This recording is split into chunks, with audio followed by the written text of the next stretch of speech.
The ego is a subtle trickster, and one of its most effective disguises is the pursuit of self-improvement. At first, the idea of working on ourselves seems noble, even necessary. We want to be better people, to achieve more, to grow, to rise above our past limitations. Yet, Eckhart Tolle points out that the ego can easily hijack this pursuit and turn it into another way of keeping us trapped in dissatisfaction. When the voice inside says, "I will finally be enough once I read this book, attend this seminar, or adopt this new habit," it is not true transformation speaking, but the ego extending its control by convincing us that our present self is unworthy. The ego thrives on comparison, striving, and incompleteness. It convinces us that life is always in the future, that peace and fulfillment are just one achievement away. This creates a loop where we run endlessly on the treadmill of self-improvement without ever arriving. For instance, someone might constantly sign up for new courses on productivity, mindfulness, or leadership, yet never feel settled. They may become addicted to the idea of growth while never embodying the wisdom they've collected. The more they consume, the more the ego whispers, "Still not enough." This is the trap. It is not about the practices themselves, but about the mindset behind them. In this way, self-improvement becomes a pursuit of the future self, not an embrace of the present self. And because the future never truly arrives, there is only ever now, the person is locked in a cycle of seeking without finding. This is why Tolle warns us that the ego uses self-improvement as another survival mechanism.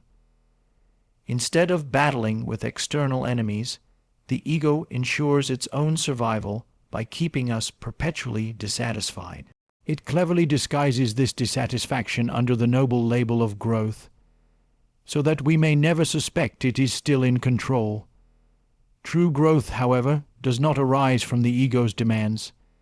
It does not come from force or striving or an endless checklist of personal upgrades. It comes from awareness. It comes when we pause, breathe, and recognize that we are already whole in this very moment. From that wholeness, change unfolds naturally, without strain. For example, a person who becomes deeply present may notice how stress affects their body, and simply by noticing, they may begin to let go of unnecessary tension. No future promise is needed. The improvement is born from awareness itself.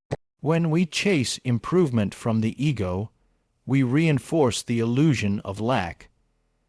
But when we rest in presence, improvement becomes effortless.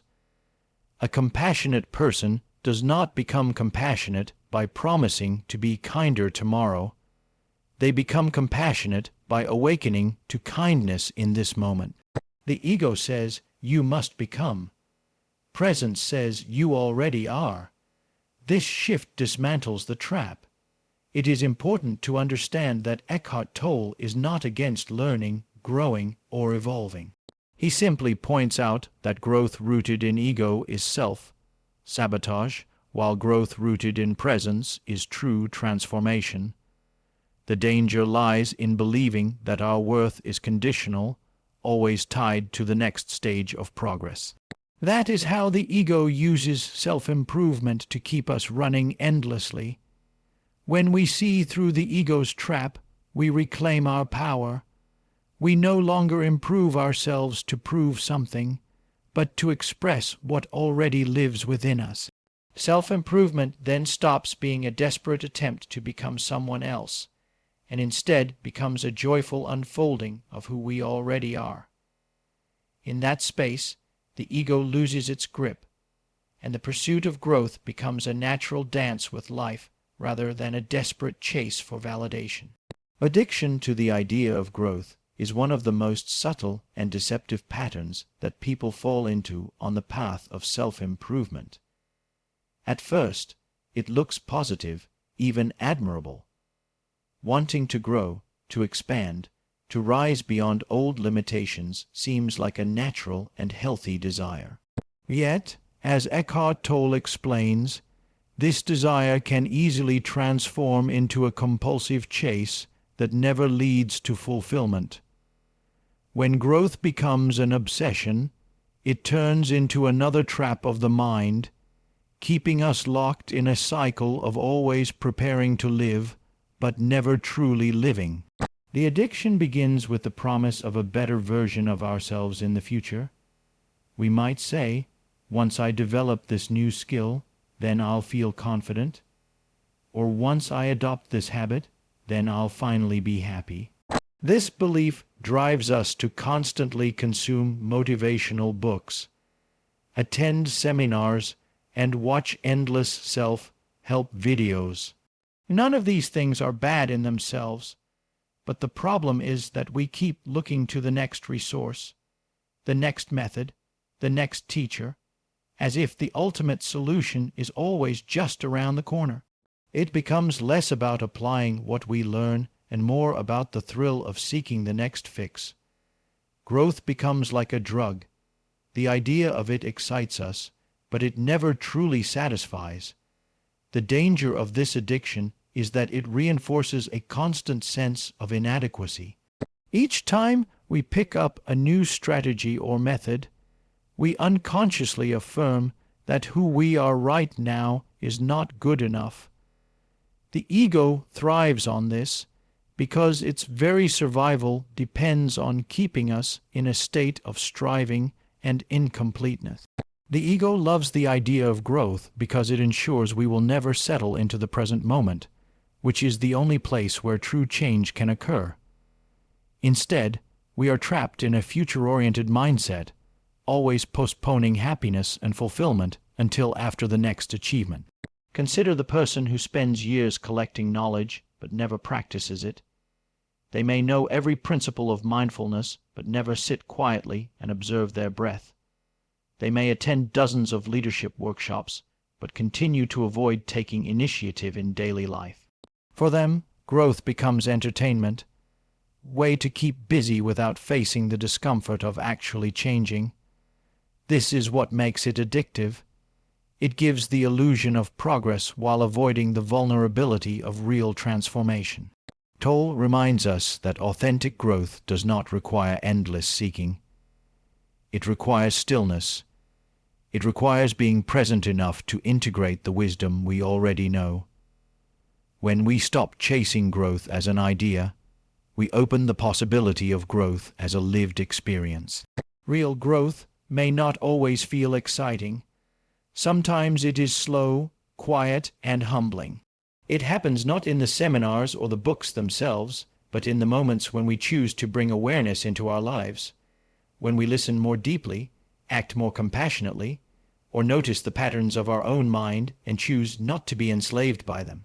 Addiction to the idea of growth keeps us forever in the future, never fully at home in ourselves. It convinces us that we are always on the way, but never arriving.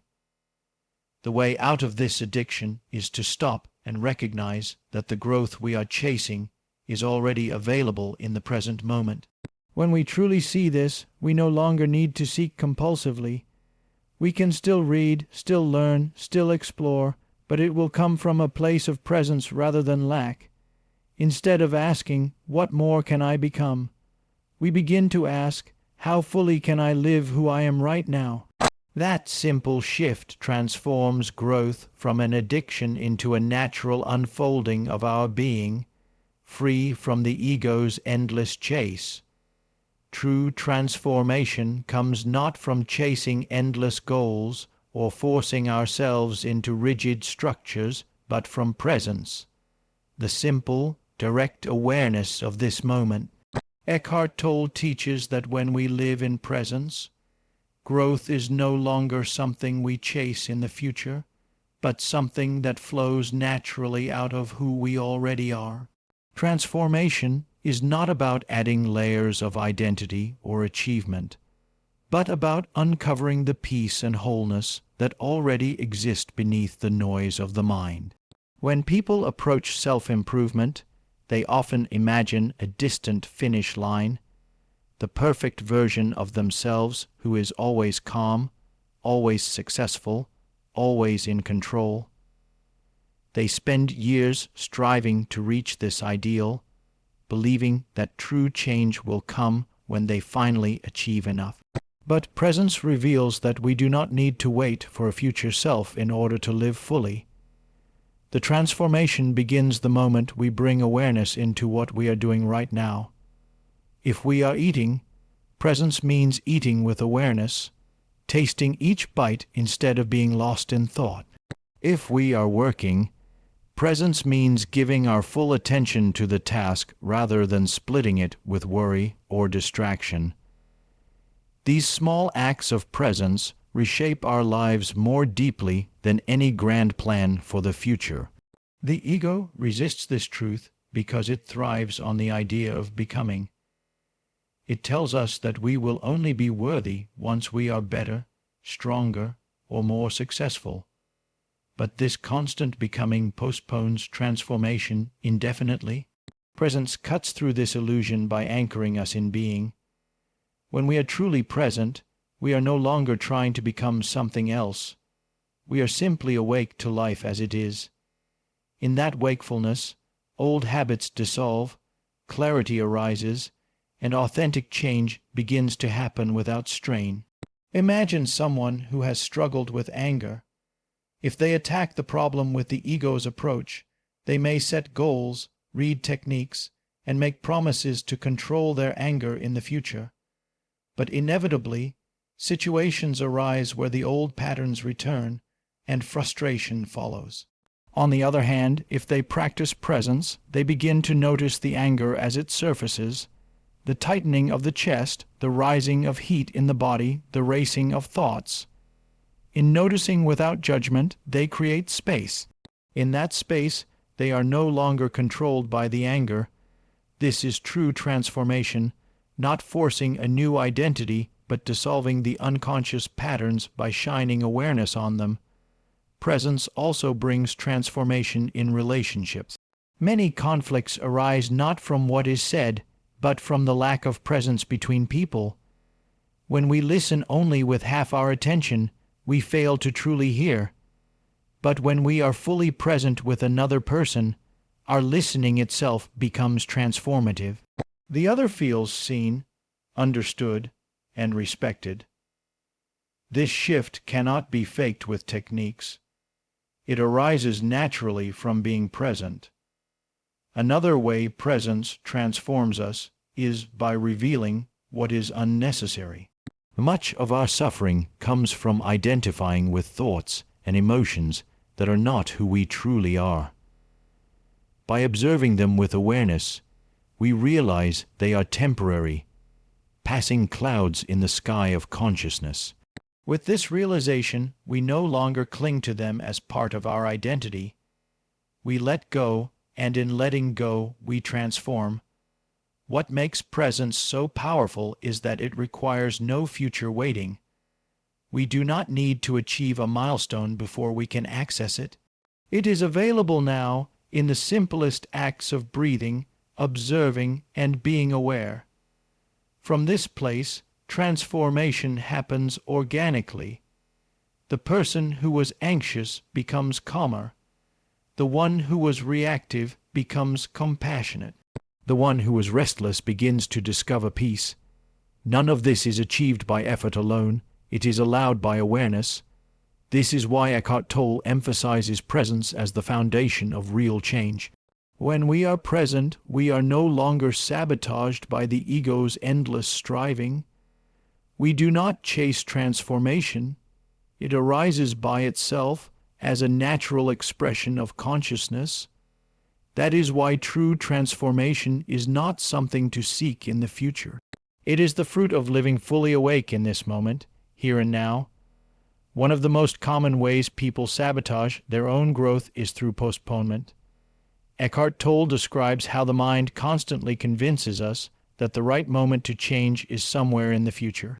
We hear an inner voice that says, "I will start meditating when I'm less busy," or "I'll take better care of myself once life slows down," or "I'll work on my relationships after things settle at work." This habit of delay is not harmless procrastination. It is a subtle form of self, Sabotage because it keeps us trapped in a cycle of never arriving. The future, after all, never comes. Life is always happening in the now, but postponement blinds us to this truth. The ego thrives on postponement because it ensures its own survival.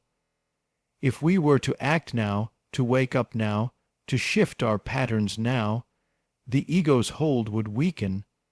So instead, it tricks us into believing there will be a perfect time ahead when conditions align.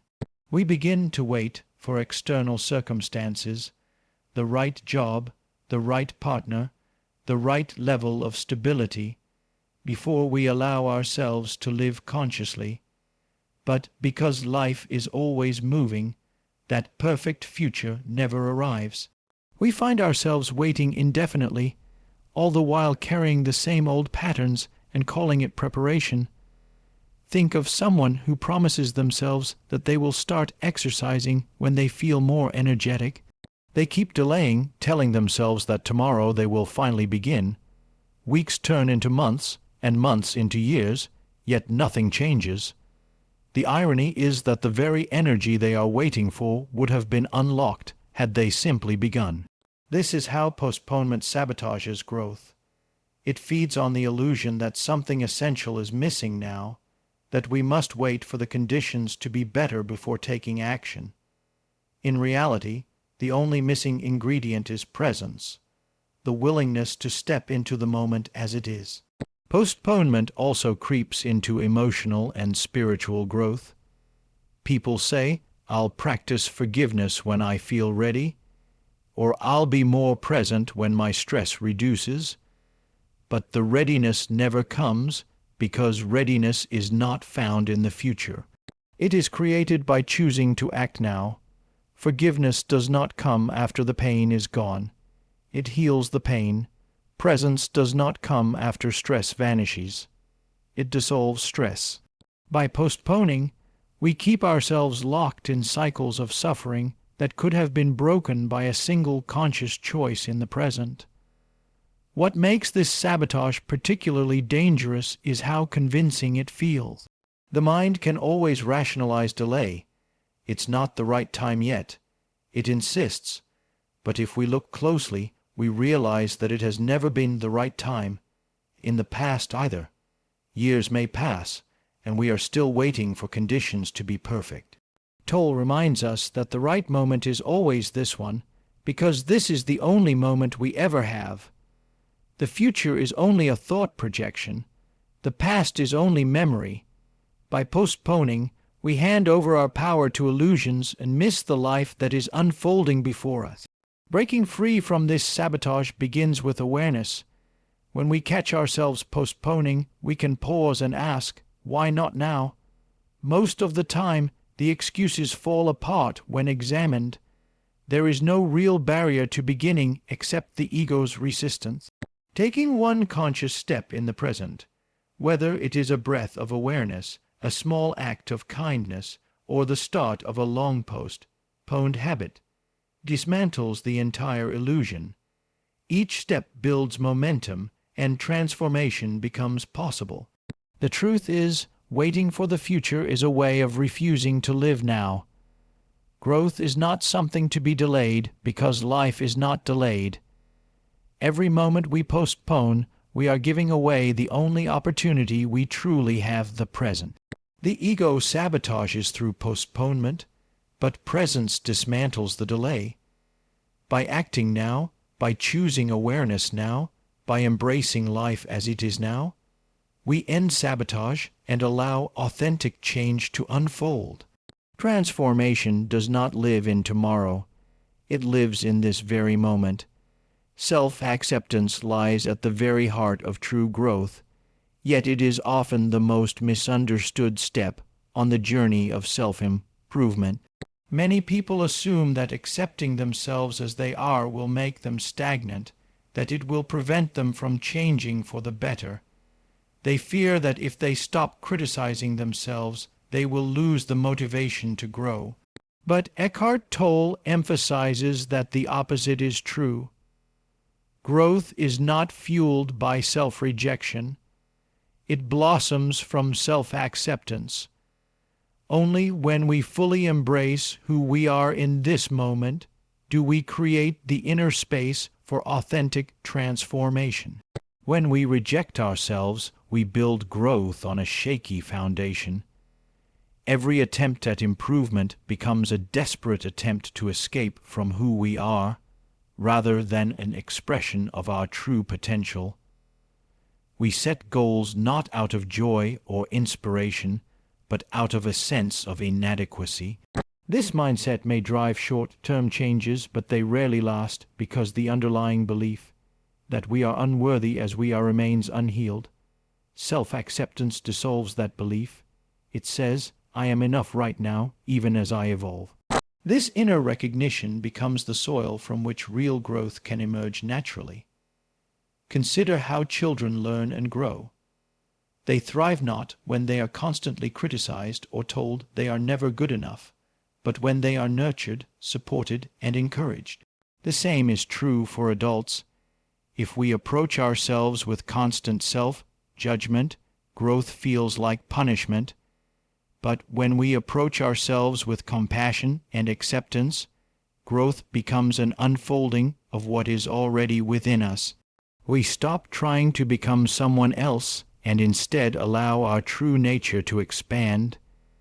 Self-acceptance also brings freedom from the endless comparison that sabotages so many people's progress.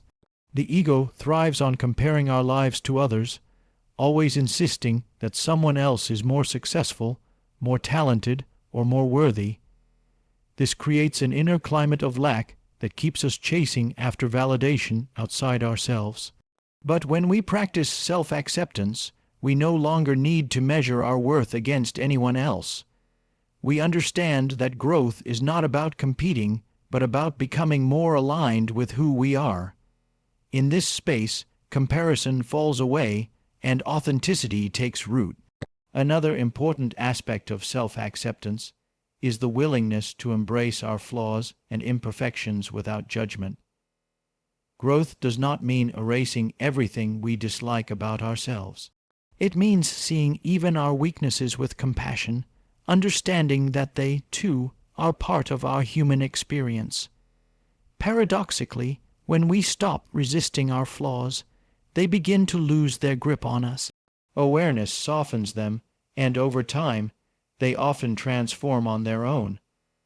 A person who accepts their tendency toward impatience, for example, may find that the very act of noticing it with compassion creates the calmness they were chasing all along. It is also important to see that self-acceptance does not mean passivity. It does not mean settling for less or refusing to grow. Instead, it means beginning from a place of wholeness rather than lack. Imagine building a house. If the foundation is broken, no matter how beautifully the walls are designed, the house will not stand. Self-acceptance is that foundation. It ensures that whatever growth we build will last, because it is rooted in truth, not in rejection. When we live in self-acceptance, every step of growth feels different. Instead of asking, how can I fix myself, we begin to ask, how can I express myself more fully? Instead of chasing worth through achievements, we allow our worth to shine through everything we do. This shift changes the energy of growth from struggle to flow, from resistance to alignment.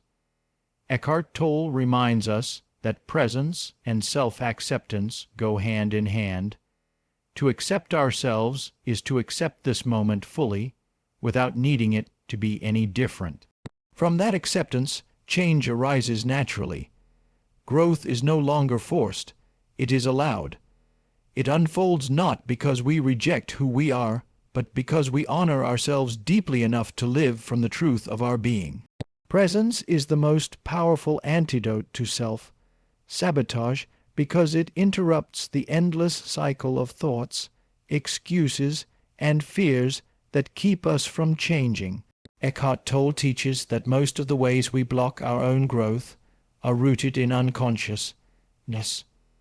patterns of thinking and reacting that run automatically in the background of our minds. We tell ourselves stories about why we cannot start today, why we are not ready, or why we need one more piece of knowledge before taking action. These stories feel convincing when we are lost in them. But the moment we become present, we see them for what they are, just thoughts, not reality. That recognition breaks the cycle of sabotage and opens the door to transformation. When we are present, we step outside of the grip of the ego. The ego thrives on the past and the future. It constantly reminds us of past failures and pushes us into imagining a future where we will finally be better, stronger, or more successful. But it never lets us stay in the now, because the now exposes its illusions. In presence, we no longer ask, "What will I become?" Instead, we ask, "What is alive right here, right now?" That question brings clarity and honesty, dissolving the excuses that sabotage growth. Take procrastination as an example of self-sabotage. A person may postpone working on an important project by saying, "I'll be more focused tomorrow." But when they become present, they realize that tomorrow is a thought, not a reality. What is real is the moment they are in now, and in this moment they can take a small step forward. The energy that was trapped in worry and delay gets released into action simply because they stopped running into the future and became conscious of what is available now. Presence also interrupts the sabotage of perfectionism. Many people hold themselves back because they want everything to be perfect before they begin. They rewrite, overthink, or endlessly prepare, yet never move forward. When they are present, they notice that perfectionism is just fear in disguise: fear of failure, fear of judgment, fear of being seen as inadequate. By being aware of the fear without identifying with it, they create space to act despite it. Presence allows them to say, "This is enough for now. I can begin." In this way, presence dismantles the inner walls that sabotage progress. Another form of self-sabotage is negative self-talk, the constant inner criticism that tells us we are not good enough. Left unchecked, this voice can dominate our choices, convincing us not to try new things or to give up before we start. But when we are present, we notice this voice without fusing with it. We observe it as just another thought, not the truth of who we are. The simple act of observing breaks the spell. Instead of being controlled by the inner critic, we become the awareness that witnesses it. From that awareness, we find the strength to move forward without being paralyzed by doubt. Presence is also powerful in moments of emotional sabotage. When anger, fear, or anxiety rise, they often drive us into reactive behaviors that undermine our growth. But if we become present with those emotions, feeling them fully without labeling or resisting them, they lose their control over us. We may still feel the intensity, but we are no longer compelled to act it out unconsciously. This ability to witness emotions with awareness is one of the deepest forms of self-mastery, and it grows only through presence. The beauty of presence is its simplicity. It does not require waiting, preparation, or complicated techniques. It is available in a single breath, a single pause, a single conscious act of noticing. Every time we return to presence, we interrupt the automatic patterns of the ego that keep us trapped in cycles of sabotage. Over time, this practice rewires our relationship with ourselves and with life. Growth stops being a struggle and becomes a natural unfolding. Eckhart Tolle reminds us that presence is not just a practice but a way of being. When we live in presence, self-sabotage has no space to thrive. Excuses, fears, and doubts may still appear, but they no longer dominate us because we see them clearly. Awareness itself dissolves their power. This is why presence is the key to authentic change. It allows us to step out of unconscious patterns and live with clarity, freedom, and strength. In presence, we stop sabotaging our growth and begin to live it fully, moment by moment.